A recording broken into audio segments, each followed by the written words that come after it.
2월 12일 쉴만한 물가교회 온라인 새벽 예배에 오신 여러분들을 주님의 이름으로 환영합니다. 오늘 우리들은 이사야서 31장 3절에서 5절의 말씀을 근거해서 먹잇감을 움켜쥔 사자처럼이라는 제목을 가지고 함께 하나님의 말씀을 생각해 보겠습니다.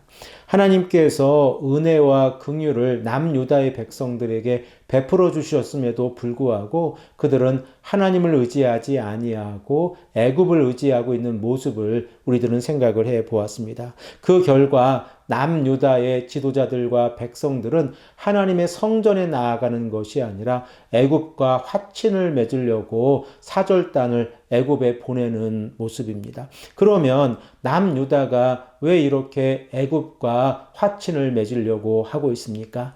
아수르가 공격해 오는 상황 가운데에서 남유다는 하나님을 의지하지 아니하고 애굽이 자랑하고 있는 군마와 병거와 기마병을 의지하려고 하고 있는 모습을 우리들은 생각을 해 보았습니다. 그러므로 남유다는 애굽을 생각을 할 때에 라합이라고 하는 바다 괴물의 그 무서운 모습으로 상상을 하고 있습니다. 하지만 이사야 선지자는 이 라합이라고 하는 바다 괴물이 허풍에 불과하다라고 하는 사실을 우리들에게 강조하고 있습니다. 오늘 본문 말씀 3절의 말씀을 보면 이사야 선지자의 입술을 통하여 남유다의 백성들이 애굽을 어떻게 생각을 하고 있는지를 우리에게 표현해 주고 있습니다. 우리 다 함께 본문 3절의 말씀을 읽겠습니다. 애굽은 사람이요 신이 아니며 그들의 말들은 육체요 영이 아니라 여호와께서 그의 손을 펴시면 돕는 자도 넘어지며 도움을 받는 자도 엎드려져서 다 함께 멸망하리라. 이사야 선지자가 남유다의 백성들에게 언급하고 있는 내용을 반대로 생각을 해 보십시오. 지금 남유다의 백성들은 애굽을 신 곧 하나님이라고 생각을 하고 있고 애굽의 군마를 영이라고 생각을 하고 있는 것입니다. 본문 3절 말씀에 등장하고 있는 신이라고 하는 이 히브리어 명사 엘은 하나님을 상징하고 있습니다. 그리고 영이라고 하는 이 단어는 루하라고 해서 여호와의 영을 상징하고 있습니다. 결과적으로 이 엘과 루하는 하나님을 표현하는 방법입니다. 그런데 언약의 백성이라고 불리우는 이스라엘의 백성들이 애굽을 향하여 그들을 신이라고 부르고 있고 그들의 군마를 영이라고 부르고 있는 것은 언약의 백성들이 이 단어를 잘못 이해하고 있어서 부르고 있는 것이 아니라 그들이 하나님을 의지하지 아니하고 애굽을 의지하고 있는 가장 단편적인 모습을 우리들에게 보여주고 있는 것입니다. 그러므로 하나님께서는 자신의 손을 펴셔서 돕는 애굽과 도움을 요청하는 남유다를 멸망시키시겠다라고 말씀을 하고 있습니다. 우리들은 본문 3절의 말씀을 통하여 우리들의 삶에도 적용을 해 보아야 합니다. 우리들은 하나님을 의지하고 있습니까? 사람을 의지하고 있습니까? 우리들은 하나님의 영을 의지하고 있습니까? 육체를 의지하고 있습니까? 우리가 날마다 살아갈 때에 하나님을 의지하고 말씀에 순종하며 살아간다고 하는 것은 우리들의 삶의 방법에서 하나님을 예배하고 말씀을 가까이 하며 그 말씀대로 살아가기 위해서 우리가 노력하는 모습입니다. 이러한 모습으로 나아갈 때에 하나님께서는 하나님의 백성들을 인도해 주시지만 인간이 이 땅을 살아가면서 하나님을 의지하지 아니하고 인생을 의지하고 영을 의지하지 아니하고 육을 의지한다고 하면 하나님의 심판을 받게 되어진다는 사실을 깨닫게 되어집니다.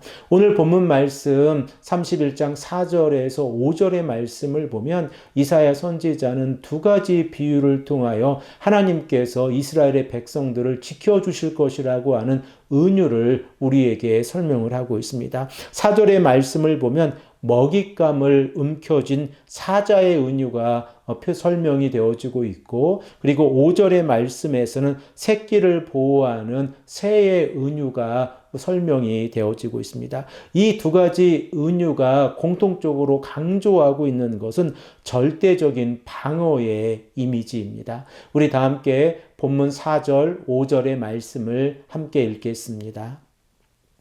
여호와께서 이같이 내게 이르시되 큰 사자나 젊은 사자가 자기의 먹이를 움키고 으르렁거릴 때에 그것을 치려고 여러 목자를 불러왔다 할지라도 그것이 그들의 소리로 말미암아 놀라지 아니할 것이요 그들의 떠들음으로 말미암아 굴복하지 아니할 것이라.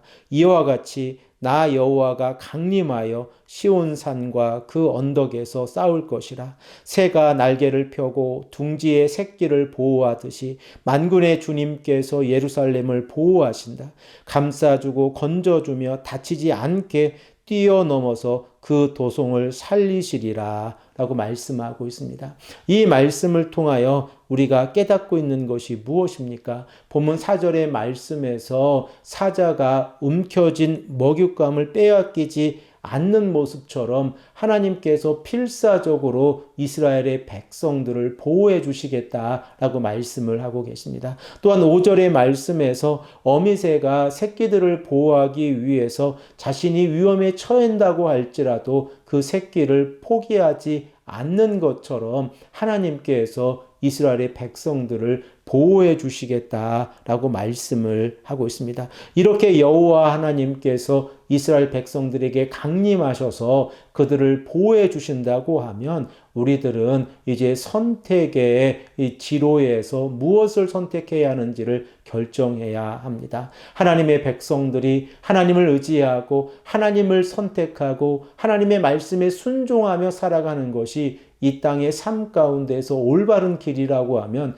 우리들은 그 길을 걸어가야 합니다. 오직 여호와 하나님을 의지하고 말씀에 순종하는 자들이 하나님의 은혜를 경험하게 된다는 사실을 깨닫고 이 아침에 간절히 기도하기를 소망합니다. 특별히 이 아침에도 우리가 간절히 기도하기는 터키와 시리아를 위해서 우리가 간절히 기도하기를 원합니다. 오늘도 하나님께서 은혜를 베풀어 주셔서 한 영혼이라도 더 생명을 구하고 그 민족이 이 어려움 가운데에서 이겨낼 수 있도록 우리가 함께 기도하고 또한 그들을 돕기 위해서 우리가 노력하기를 간절히 소망합니다. 함께 기도드리겠습니다.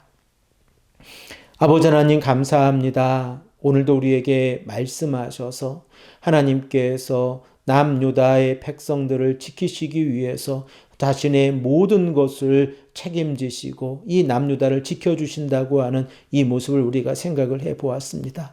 아버지 하나님, 그러나 남유다의 모습 가운데에서 하나님을 의지하지 아니하고 애굽을 의지하는 모습을 통하여 우리들의 모습을 되돌아봅니다. 우리가 하나님을 의지한다고 하면서 이 땅을 의지하고 세상을 의지하고 있지 아니한지 다시 한번 되돌아보게 하시고 하나님만을 의지하는 하나님의 백성들이 될 수 있도록 인도하여 주시옵소서. 특별히 이 시간 우리가 간절히 기도합니다. 터키와 시리아에 하나님의 은혜를 베풀어 주시옵소서. 어렵고 힘든 시간을 그들이 보내고 있는데 아버지 하나님, 한 생명이라도 살려주시고 한 생명이라도 예수 그리스도를 영접하고 그 땅이 하나님의 사랑으로 가득 차고 넘칠 수 있도록 인도해 주시기를 간절히 원합니다. 오늘도 하나님께서 지켜주시고 붙잡아 주시기를 간절히 원하오며 사랑이 많으신 예수 그리스도의 이름으로 간절히 기도합니다.